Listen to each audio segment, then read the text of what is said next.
Hello everyone and welcome back to my channel today. My name is Tristan and today we're here to talk about the new record from Waterparks. It is called Double Dare, and I've actually never listened to this band before, so I went into this record with really no idea what to expect, and I'll be honest, their look kind of put me off a little bit. I saw what they looked like, saw what their image was, and just thought this is just going to be another one of those cheesy pop punk records. And while that record is that, there are actually some really good songs in here, some songs that just really hook you in and pull you in and make you really enjoy the song as a whole. And is this record cheesy as hell?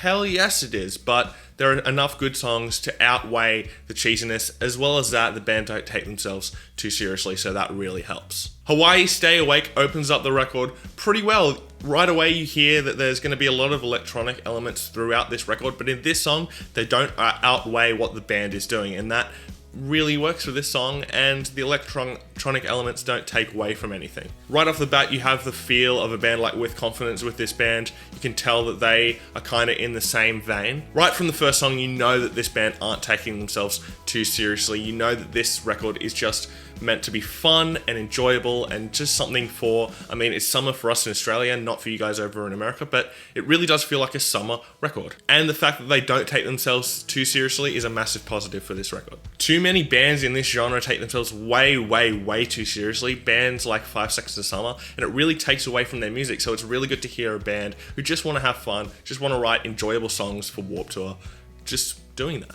Gloom Boys is the second track on the record. It's a really fun song and it's got some really enjoyable lyrics, but for me, the vocal tuning in the chorus really takes away from the song in a negative way. While the chorus is catchy, the woes in the chorus that are really hard auto-tuned really do distract me and kind of pull me out of the track. The production on this record as a whole is exactly what you'd expect for a record of this style, but unfortunately the overproduction sometimes takes away from the actual songs. Stupid For You is one of those tracks that takes the cheesiness just a little bit too far. Part of this is due to, once again, the vocal tuning taking it a bit too far and the overproduction really taking over, as well as that the lyrics are just very typical pop punk love song lyrics that I can't really connect to and that really I've heard a million times before. This song also takes the electronic part of their music a little bit too far, which kind of, again, pulls me out of the music and really takes away from what the band are doing. The vocalist in this band really does have a really nice voice, and I'd love to hear it a little bit more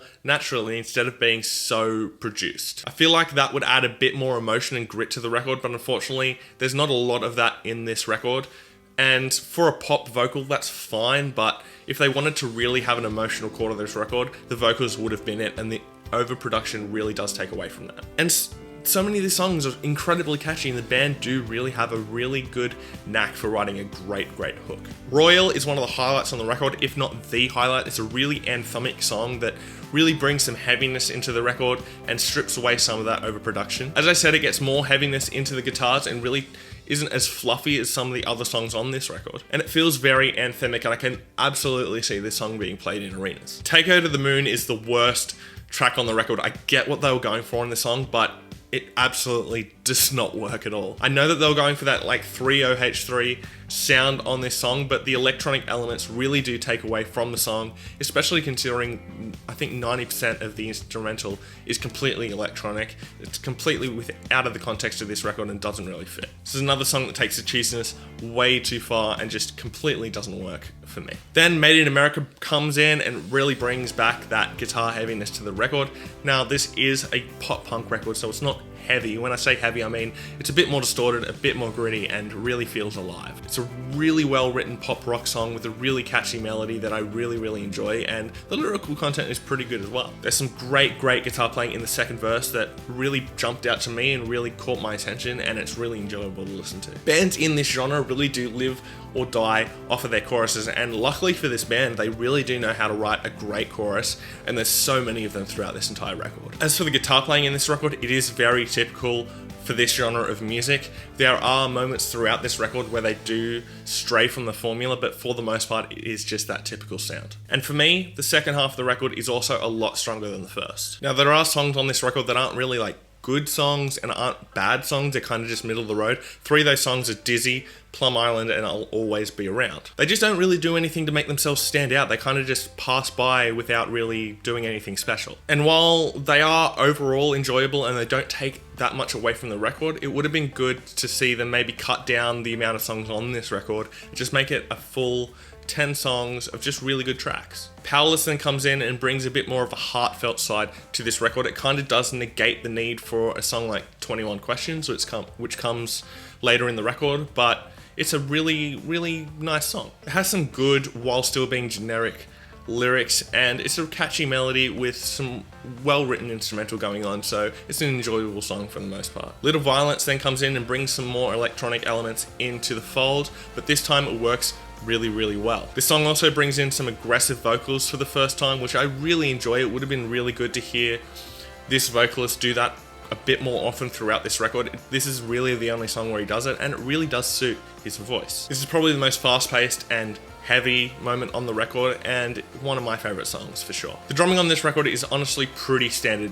The drummer doesn't really do anything to make himself stand out. He kind of just stays on the beat for the most part throughout this record. It would have been good for him to add a little bit of flavor into the record, really just add something to certain sections here and there that would have made him stand out rather than just him being a backbeat, but unfortunately he doesn't do that on this record. 21 Questions then comes in, and as soon as I heard it from the first note, I was like, oh, here we go, the typical pop punk ballad. And while that is that, it's actually better written than a lot of the pop punk ballads out there, so I ended up enjoying it quite a bit. Yes, the lyrics are incredibly cheesy, but that's completely the intention, and because they don't take themselves too seriously, as I've said earlier on, they can pull that off. The band coming in with a build up at the end of the song is completely expected. You know exactly what this song is going to sound like from the first note, but it does work and really helps to push the song to its finale.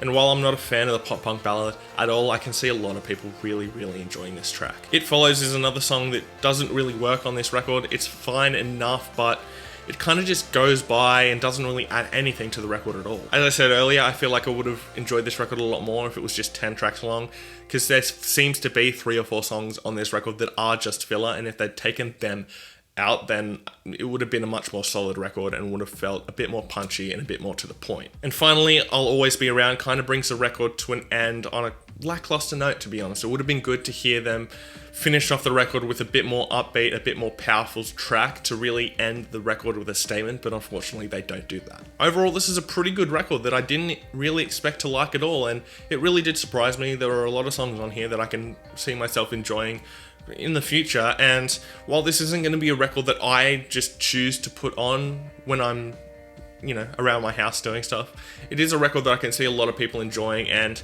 it has got some really well written songs within it that will really work for some people. Is it cheesy? Fuck yes, but the songs are fun, and they went into this with the intention of writing a cheesy, fun pop punk record that is perfect for Warped Tour, and they succeeded in doing that. My top 3 tracks are going to be Royal, Made in America, and Little Violence, and I'm going to give this record a 3.5 out of 5. Anyway, what did you guys think about the record? Let me know your thoughts and opinions down below in the comment section. Did you like the record? Did you not like the record? Let's have a conversation down below. We're here to talk about music. But if you're just going to fill up the comment section with hate and insults, just know I'm going to look at your comments and laugh at how pathetic your life is. Anyway, thanks for watching my videos today. Please hit subscribe down below, and I'll see you next time.